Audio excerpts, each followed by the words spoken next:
Maranatha, Tuhan Yesus segera datang. Saya Wanda Dumais dari BIC Sydney, Australia. Saudara yang dikasih Tuhan, ayat-ayat ini adalah ayat-ayat yang sangat penting yang ingin saya bacakan kepada saudara. Dalam Roma pasal 13. Roma pasal 10 maksud saya, ayat 13 sampai dengan ayat yang ke-15.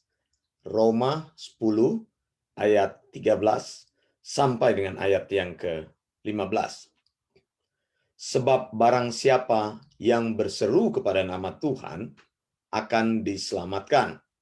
Tetapi bagaimana mereka dapat berseru kepadanya jika mereka tidak percaya kepada Dia? Bagaimana mereka dapat percaya kepada Dia jika mereka tidak mendengar tentang Dia? Bagaimana mereka mendengar tentang Dia jika tidak ada yang memberitakannya? Dan bagaimana mereka dapat memberitakannya jika mereka tidak diutus? Seperti ada tertulis, betapa indahnya kedatangan mereka yang membawa kabar baik. Saudara yang dikasih Tuhan, firman Tuhan jelas mengatakan bahwa orang hanya bisa berseru kepada Tuhan dan mereka bisa diselamatkan apabila mereka mendengar tentang Tuhan. Sekali lagi saya ulangi kalimat ini. Orang hanya bisa berseru kepada Tuhan sehingga mereka dapat diselamatkan apabila mereka mendengar tentang Tuhan. Artinya, harus ada orang yang memberitakan Injil kasih karunia. Dan orang mendengar Injil itu, maka orang bisa percaya dan berseru kepada nama Tuhan. Artinya, saudara, kasih karunia Tuhan akan dicurahkan kepada hidup orang-orang yang belum mengenal Tuhan apabila Injil diberitakan. Injil diberitakan, maka kasih karunia Tuhan dilepaskan. Jadi logikanya adalah tanpa pemberitaan Injil tidak ada pencurahan kasih karunia Tuhan. Jadi harus ada orang yang memberitakan firman Tuhan itu. Harus ada orang yang memberitakan sound doctrine itu. Ketika sound doctrine diberitakan, kasih karunia Tuhan terjadi, maka ada orang-orang yang bisa dilahirkan kembali sehingga mereka bisa berseru kepada nama Tuhan, maka mereka akan diselamatkan. Saya akan membawa kita melihat sebuah comparable study, sebuah studi perbandingan dari Yunus pasal 1 ayat 1 sampai 3. Kitab Yunus ada di dalam Perjanjian Lama. Yunus termasuk salah satu nabi-nabi kecil dari 12 nabi-nabi kecil. Nabi-nabi yang hanya menulis surat-surat yang pendek di dalam Perjanjian Lama. Yunus, apabila saudara baca, kitab ini hanya berisi 48 ayat dari 4 pasal kitab Yunus. Jadi sangat ringkas sekali. Itu sebabnya disebut dengan kitab nabi-nabi kecil. Karena tulisannya sangat pendek. Hanya 48 ayat. Saudara, Yunus 1 ayat 1 sampai 3. Datanglah firman Tuhan kepada Yunus bin Amitai demikian. Bangunlah, pergilah ke Ninewe, kota yang besar itu. Berserulah terhadap mereka karena kejahatannya telah sampai kepadaku. Tetapi Yunus bersiap untuk melarikan diri ke Tarsis jauh dari hadapan Tuhan. Ia pergi ke Yafo dan mendapat di sana sebuah kapal yang akan berangkat ke Tarsis. Ia membayar biaya perjalanannya, lalu naik kapal itu untuk berlayar bersama-sama dengan mereka ke Tarsis jauh dari hadapan Tuhan. Dalam pembukaan firman Tuhan tadi, saya sudah sampaikan, kasih karunia Tuhanlah yang akan membuat orang bertobat. Dan kasih karunia Tuhan itu terjadi oleh karena ada orang yang mau memberitakannya. Tanpa pemberitaan tentang Injil kasih karunia, maka tidak ada kasih karunia Tuhan di situ dan orang tidak pernah akan mengenal Tuhan dan mengalami keselamatan. Nah, Saudara, Yunus 1 ayat 1 berkata, datanglah firman Tuhan kepada Yunus. Ini ayat ini lebih tepat dikatakan datanglah nubuat Tuhan kepada Yunus. Yunus menerima sound doktrin dari Tuhan. Sound doktrinnya apa? Bangunlah, pergilah ke Niniwe, dan sampaikanlah sound doktrin di sana. Tuhan mau mengasihi orang-orang Niniwe. Tuhan ingin melepaskan kasih karunia-Nya kepada orang-orang di Niniwe. Dan Tuhan memakai manusia untuk memberitakan Injil kasih karunia. Yunus terpilih untuk memberitakan sound doktrin di Niniwe. Mengapa, Saudara? Karena Tuhan mau orang-orang di Niniwe berbalik dari kejahatannya dan bisa berseru memanggil nama Tuhan. Tadi saya sudah bilang, orang tidak akan bisa berseru memanggil nama Tuhan dan tidak bisa diselamatkan kalau Injil kasih karunia itu tidak diberitakan. Saudara, Allah memberikan nubuat kepada Yunus. Nah, saudara, nubuat itu atau sound doktrin itu pada awalnya adalah sebuah pernyataan pewahyuan Tuhan. Setelah firman Tuhan menjadi lengkap, maka kita tidak menyampaikan lagi pewahyuan Tuhan. Pewahyuan Tuhan sudah tertutup. Dari Kejadian sampai Wahyu, Alkitab sudah lengkap. Kita sudah mempunyai Theopneustos yang lengkap. Dan Tuhan sudah tidak berbicara lagi kepada manusia. Wahyunya sudah dikunci untuk menghindari orang-orang mengaku berbicara atas nama Tuhan. Saudara yang dikasih Tuhan, tapi pelayanan bernubuat itu masih tetap dilanjutkan. Apa maksudnya pelayanan bernubuat? Pelayanan bernubuat adalah mengajarkan sound doktrin, bukan menyampaikan ramalan. Bukan menyampaikan nubuat-nubuat bahwa engkau menerima sesuatu dari Tuhan, seolah-olah engkau adalah oracle dari Tuhan. Tidak. Pelayanan nubuat adalah mengajarkan firman Tuhan. Makanya dalam Perjanjian Baru, kita masih mendapati konsep tentang nubuat itu, yaitu mengajar firman Allah. Mengapa? Karena kalau firman Tuhan tidak diajarkan, orang tidak pernah mendengar firman Tuhan, maka tidak ada orang yang bisa berseru kepada nama Tuhan. Mereka tidak bisa diselamatkan karena kasih karunia Tuhan tidak dilepaskan. Betapa pentingnya orang yang memberitakan tentang firman Tuhan, atau orang yang bernubuat, atau orang yang mengajar firman Tuhan. Jadi bernubuat artinya memberitakan sound doktrin. Bernubuat artinya mengajarkan sound doktrin. Karena kalau sound doktrin diajarkan, orang mengerti tentang sound doktrin, dia akan timbul iman di dalam hidupnya, maka dia akan berseru kepada nama Tuhan, dan Tuhan bisa menyelamatkan dia. Betapa pentingnya pelayanan sound doktrin, menyampaikan, mengajarkan, memberitakan sound doktrin. Nah, saudara yang dikasih Tuhan, Allah memanggil orang yang bernama Yunus. Tetapi Alkitab katakan Yunus 1 ayat 3, Yunus justru bersiap melarikan diri jauh dari hadapan Tuhan. Ini persoalannya.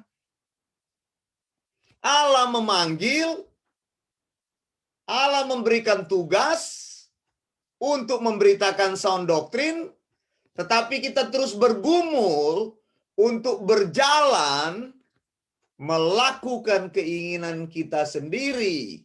Sehingga instead kita melakukan firman Tuhan, memberitakan sound doktrin, kita lebih suka untuk melayani diri kita sendiri. Alkitab katakan Yunus, daripada dia pergi ke Niniwe, dia pergi ke Tarsis. Saudara, inilah pergumulan yang terus terjadi dalam kehidupan manusia. Kita menerima panggilan Tuhan. Kita menerima sound doktrin. Tetapi kita bergumul untuk melayani diri kita sendiri. Dan pergumulan melayani diri sendiri menjadi menang. Akhirnya kita pergi dari hadapan Tuhan. Kita melakukan hal yang sebaliknya yang Tuhan perintahkan. Karena kecintaan terhadap diri sendiri begitu besar. Kita tidak mau melihat orang bertobat dan diselamatkan. Karena itu kita daripada menginvestasikan diri di dalam kerajaan Allah, di dalam sound doktrin, kita investasikan diri kita kepada diri kita sendiri. Ingat, benih yang ditanam dan benih yang ditaruh di display. Tuhan mau benih itu ditanam. Tapi kita mau benih itu disimpan. Kita mau menerima untuk diri kita sendiri. Kita mau bertumbuh dan berkembang dalam diri kita sendiri. Tapi kita tidak mau untuk memberitakan, mengajarkan sound doktrin. Kalau kita tidak mau memberitakan sound doktrin, maka Alkitab katakan tidak akan ada orang yang mendengar tentang dia. Bagaimana orang bisa mendengar tentang dia jika tidak ada yang memberitakannya? Begitu. Jadi kalau panggilan Tuhan datang, maka katakan, Tuhan, ini aku Tuhan, utuslah aku. Karena Allah mau menggunakan hidupmu untuk kerajaannya. Kalau membaca kitab Yunus, unik sekali, saudara. Tuhan menyuruh dia untuk bernubuat, untuk mengajarkan sound doktrin, untuk memberitakan sound doktrin, supaya orang bisa berbalik dari jalannya yang salah. Tetapi dia pergi jauh dari hadapan Tuhan. Dia tidak siap. Dia tidak mau melakukan firman Tuhan. Dia mencintai dirinya sendiri. Dia ingin pergi jauh dari hadapan Tuhan, lari dari hadapan Tuhan. Tapi pertanyaannya, apakah engkau bisa pergi jauh dari hadapan Tuhan? Coba bertanya, apakah ada orang yang bisa melarikan diri dari hadapan Tuhan? Kalau Allah memanggil hidupmu, satu, Dia akan mengejar engkau terus. Engkau tidak bisa bersembunyi, dimanapun engkau bersembunyi, Allah akan mengejarmu. Adakah satu tempat yang bisa menyembunyikan hidupmu dari hadapan Tuhan? Coba jawab pertanyaan saya. Apakah engkau bisa bersembunyi dari hadapan Tuhan? Tuhan mau memanggil engkau, melibatkan engkau dalam kerajaannya untuk memberitakan sound doktrin. Dan sebelum engkau memberitakannya, Tuhan mau engkau duduk mendengar. Belajar tentang sound doktrin. Menjadi murid sound doktrin. Murid-murid diajar oleh Yesus 3,5 tahun. Paulus pergi ke Arabia 3 tahun. Paulus orangnya sudah hebat. Tapi dia perlu duduk. Karena untuk memberitakan sound doctrine, engkau perlu mengenal apa itu sound doctrine. Yunus berpikir pada waktu dia menerima nubuat dari Tuhan. Kenapa Tuhan harus mengasihi orang-orang Nineve? Bukankah orang-orang Nineve ini adalah musuh orang Israel? Kenapa aku harus memberitakan Injil kepada orang-orang yang menjadi musuh Israel? Kenapa aku harus membuat mereka bertobat? Mereka itu orang yang jahat, biar saja mereka mati Tuhan. Mereka tidak layak menerima kasih karunia-Mu. Mereka membenci umat-Mu, mereka menyerang umat-Mu, mereka musuh daripada umat-Mu. Biar mereka mati Tuhan. Kenapa harus menyelamatkan orang-orang yang jahat? Allah adalah Allah yang kasih. Allah adalah Allah yang adil. Firman Tuhan itu berlaku untuk semua. Dan sebelum Tuhan menimpakan murkanya, biasanya Tuhan memberikan peringatan demi peringatan. Nah, itulah kasih karunia Tuhan. Sampai pada hari-hari terakhir, dia akan memberitahukan kasih karunia-Nya. Cuma persoalannya, kasih karunia-Nya itu akan terjadi dan akan dilepaskan melalui Anda dan saya. Amin, saudara. Katakan, melalui saya. Katakan, melalui diri saya. Kehormatan Tuhan akan memanggil hidupmu, menaruh sound doktrinnya di dalam mulutmu. Jadi di dalam perjanjian baru itu pelayanan yang ditekankan adalah pelayanan nubuat. Yang dimaksud dengan nubuat itu memberitakan firman Tuhan. Siapapun engkau, jangan hidup untuk dirimu sendiri. Siapapun engkau, jangan hanya peduli pada dirimu sendiri. Membangun karir itu baik, membangun keluarga itu lebih baik lagi. Membangun masa depan itu baik, tapi ingat, engkau tidak boleh hidup untuk dirimu sendiri. Kalau engkau orang yang percaya kepada Yesus, jangan hidup untuk diri sendiri. Jangan terima firman untuk diri sendiri. Jangan jadi orang Kristen untuk diri sendiri. Oh, Pak Wanda, saya sudah memberi banyak. Saya sudah membantu-bantu pekerjaan Tuhan banyak. Bukan itu. Saya bicara tentang memberitakan sound doctrine. Sudahkah engkau memberitakan sound doctrine? Dan banyak orang mereka berusaha melarikan diri dari hadapan Tuhan dengan tenggelam pada kesibukan-kesibukannya sendiri. Sudah berapa tahun engkau menjadi orang percaya? Engkau belajar firman Tuhan hanya untuk dirimu sendiri. Engkau membaca Alkitab hanya untuk dirimu sendiri. Apakah kita punya pikiran dan punya beban seperti apa yang Allah miliki? Allah mengasihi orang-orang berdosa.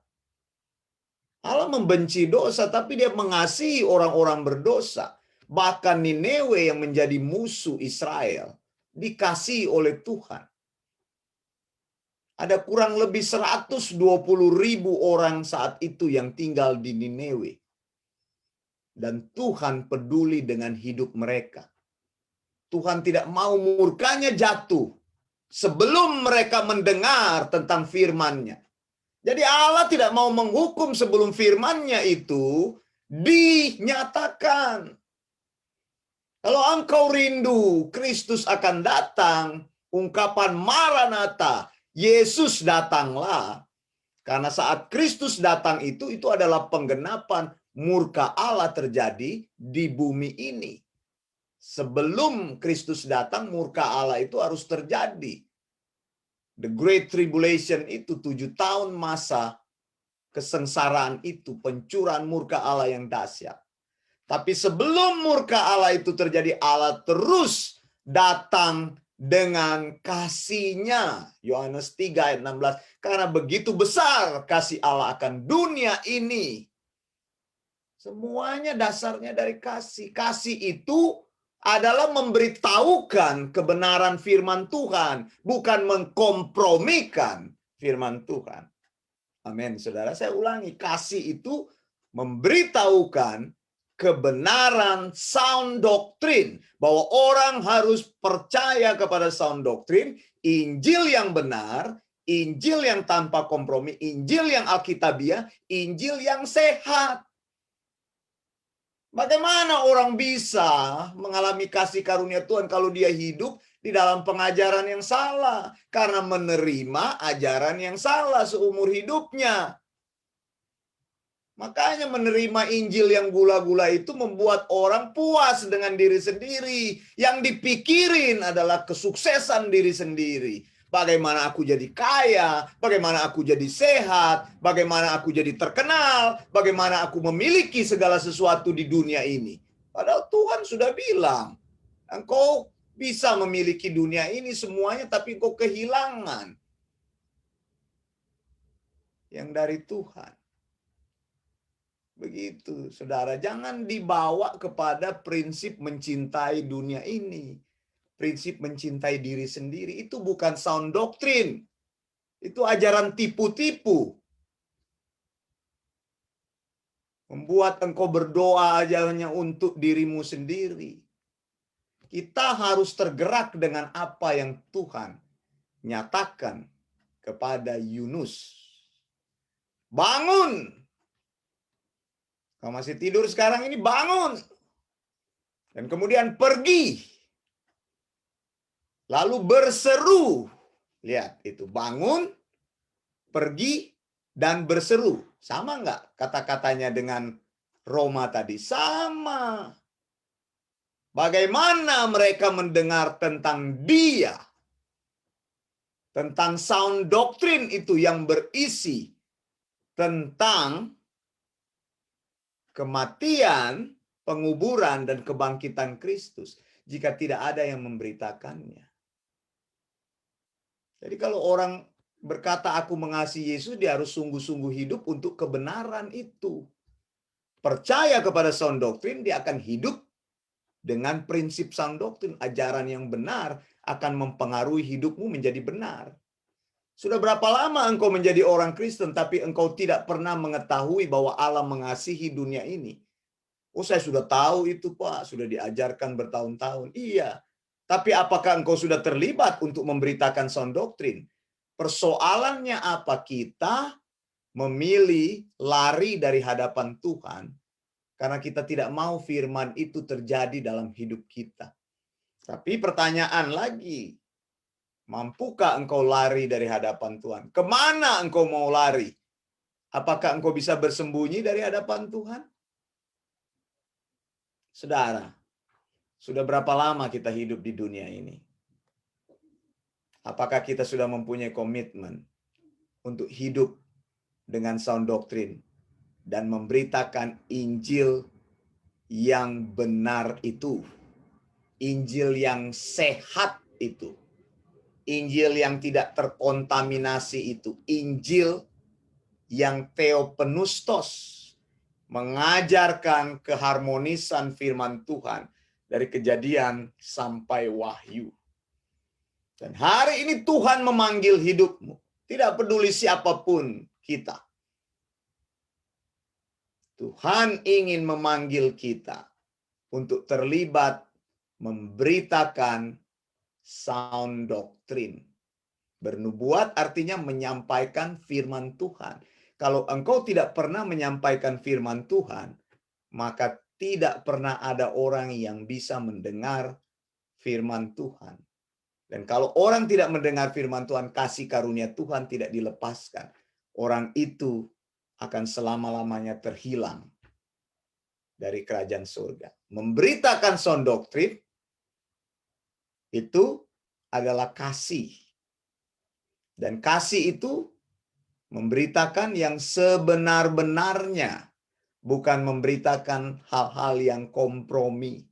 Saya berdoa, Tuhan, biarlah orang-orang yang mendengar firman Tuhan hari ini, mereka bisa diubahkan supaya mereka berpikir bahwa kasih itu adalah memberitakan kebenaran. Begitu. Kebenaran itu menyampaikan Injil yang sebenar-benarnya. Itulah kasih. Bukan membiarkan engkau hidup dalam kompromi.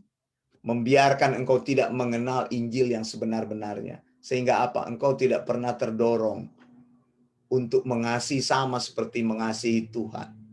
Yunus lari dari hadapan Tuhan. Dia membuat hidupnya nyaman. Harusnya dia pergi ke arah utara untuk pergi ke Niniwe, tapi justru dia pergi ke Tarsis. Alkitab katakan dia mengeluarkan banyak uang untuk diri sendiri. Lihat, bayar kapal di sana. Dia membuat rencana perjalanannya sendiri. Kita kan begitu, dipanggil oleh Tuhan, tapi justru kita ingin diri kita itu yang dipuaskan. Jadi ini bergumul terus. Apakah saya mau pergi untuk sound doctrine atau saya tidak? Begitu. Karena sound doctrine memang menuntut komitmen hidupmu. Mengapa? Karena kita mengajarkan seluruh kebenaran Injil dan menghidupi kebenaran Injil itu. Ini persoalannya, saudara. Begitu. Yesus katakan, banyak orang pergi ke jalan yang lebar, tapi membinasakan. Tapi kalau engkau datang kepadaku, engkau berjalan di jalan yang sempit. Ini bertentangan dengan prinsip yang kita yakini. Prinsip di jalan Tuhan tidak populer. Prinsip-prinsip yang membawa kebinasaan itu populer. Yesus bilang sedikit orang mendapati jalan yang sempit itu. Jalan itu sudah sempit, cuma sedikit orang yang melaluinya. Tapi itulah jalan yang menuju kehidupan. Nah, ini persoalannya sound doctrine ini betul-betul pure, murni. Jadi cuma sedikit orang yang mau mencari Injil yang benar, Injil yang sehat, Injil yang tidak kompromi itu. Dan memberitakan Injil yang tidak kompromi. Kebanyakan kita memberitakan Injil yang kompromi supaya diterima. Kita memberitakan Injil yang gula-gula supaya orang senang. Tapi Injil yang tanpa kompromi itu menegur, melepaskan kasih karunia Tuhan. Ya, Yunus malah lari. Dia bayar ongkos perjalanannya sendiri. Lihat, kita tidak akan pikir susah-susah untuk mengenyangkan hidup kita sendiri, bukan? Membuat diri kita nyaman, membuat hidup kita menjadi hebat.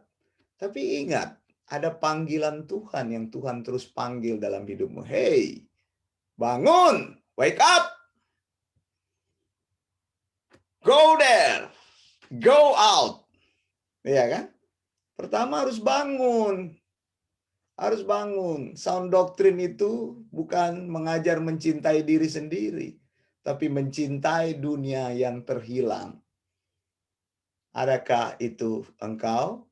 Tuhan katakan, mari datang kepadaku dan kau katakan, ini aku Tuhan. Aku sudah siap. Utuslah aku kemanapun. Begitu. Jadi ini bukan untuk membuat diri kita nyaman. Yunus bukannya dia bangun, dia pergi ke tempat yang Tuhan perintahkan, tapi dia pergi ke arah yang berlawanan. Dikatakan dia mau melarikan diri dari hadapan Tuhan. Saudara, Allah akan terus mencarimu. Tidak ada satu tempat pun engkau bisa bersembunyi. Siapakah yang bisa melarikan diri dari hadapan Tuhan? Bukankah dia Allah yang maha tahu? Amin. Dan dia tahu bahkan sebelum engkau memikirkan tentang masa depanmu. Begitu. Ada orang yang takut begitu. Sudah dipanggil Tuhan, saya lihat ada hamba Tuhan sudah dipanggil Tuhan melayani Tuhan. Pergi kerja sekuler tinggalkan Tuhan. Bagaimana itu? Bukan penyebutan dirimu pastor atau gembala, tidak. Kalau Tuhan sudah panggil engkau konsisten. Bukan dulu melayani Tuhan tidak punya kerja, setelah dapat kerja tidak melayani Tuhan, tidak cari Tuhan, tidak mencari kebenaran itu. Ini tidak benar ini. Dan Allah akan mencari hidupmu. Dengarkan kata-kata saya. Sama seperti yang dia lakukan kepada Yunus. Engkau bisa lari, engkau bisa merasa nyaman dengan hidupmu, engkau bisa membiayai hidupmu senyaman mungkin, menggunakan power kekuatanmu untuk membuat hidupmu menjadi kuat dan nyaman. Tetapi Allah tidak akan pernah membiarkan engkau. Dia akan mencarimu kemanapun engkau pergi, karena dia ingin memakaimu untuk memberitakan sound doctrine. Lihat, datanglah firman Tuhan. Artinya apa? Tuhan bernubuat kepada Yunus. Dan Tuhan ingin di mulutmu ada nubuat, yaitu mengajarkan sound doctrine, memberitakan sound doctrine. Bukan nubuat itu bicara-bicara tentang ramalan, bukan. Memberitakan seluruh firman Tuhan. Dari Kejadian sampai Wahyu, memberitakan apa yang sudah Tuhan nyatakan, memberitakan jalan yang sempit itu. Mengasihi adalah memberitakan sound doctrine, memberitakan kebenaran. Kalau engkau mengasihi Tuhan, engkau akan memberitakan yang benar dan sebenar-benarnya dan tidak pernah terkompromi. Kalau engkau belum tahu, engkau perlu belajar tentang sound doctrine itu. Apa itu sound doctrine? Saya Wanda Dumais dari BIC Sydney, Australia. Maranatha, Tuhan Yesus segera datang. Blessings.